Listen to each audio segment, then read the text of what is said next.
Imagine for a moment that you are standing on the edge of a historic launch pad, the air thick with the scent of salt spray and anticipation, waiting for a giant to wake up. For decades, we have looked at the moon as a memory, a grainy black and white broadcast from a bygone era. But right now, we are witnessing a high-stakes chess match between two completely different philosophies of space exploration.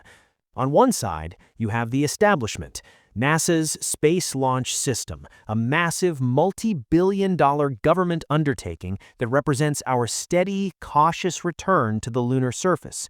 On the other, you have the disruptor, Elon Musk's Starship, a stainless steel behemoth built on the fail-fast, learn-faster mantra of Silicon Valley. This isn't just a race to see who gets to the moon first, it's a battle over how humanity will live among the stars. Today, we're diving deep into the technical heart of this rivalry, exploring why a tiny flow of helium just grounded America's most powerful rocket, and how a private company is preparing to catch a skyscraper-sized booster out of midair. To understand the current frustration surrounding the Artemis program, we have to look at the recent disaster that wasn't supposed to happen.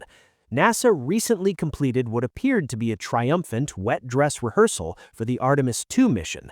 This is the big one, the mission that will finally carry 4 human beings around the moon and back. For a while, the mood was electric. After years of struggling with notorious hydrogen leaks that seemed to plague every countdown, the engineering teams finally cracked the code.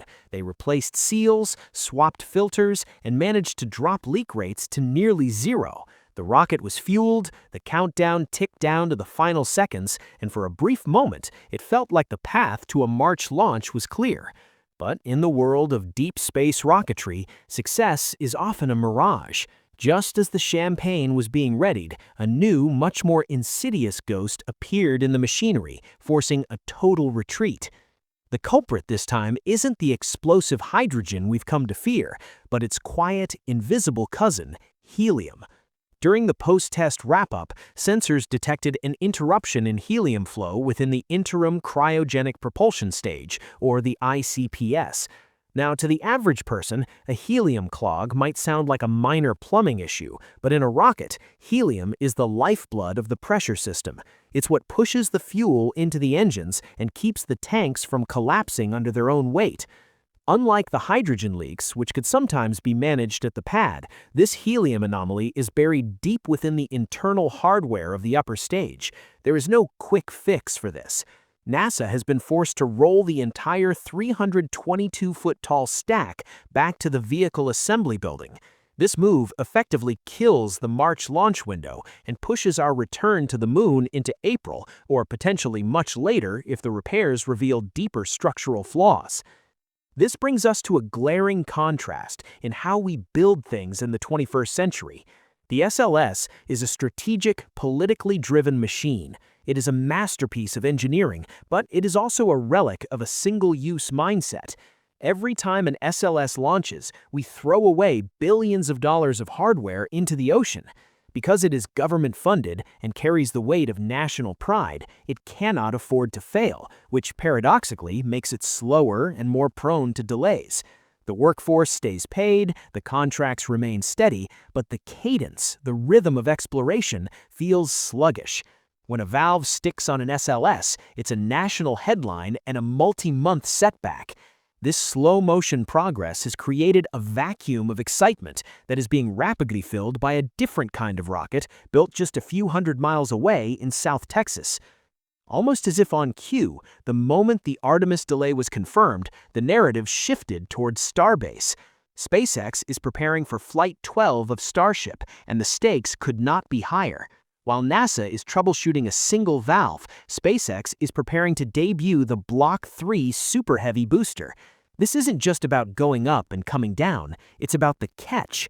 We're moving past the era of splashing boosters into the sea.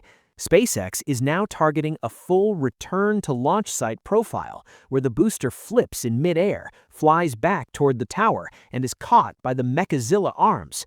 This isn't just a cool trick, it is the fundamental requirement for the Artemis 3 lunar landing. For Starship to get to the moon, it needs to be refueled in orbit by a dozen tanker flights. You can't do that if you're building a new rocket every time. You need a fleet that can launch, land, and relaunch in the same day. The technical leap from the current Starship to Flight 12 is massive.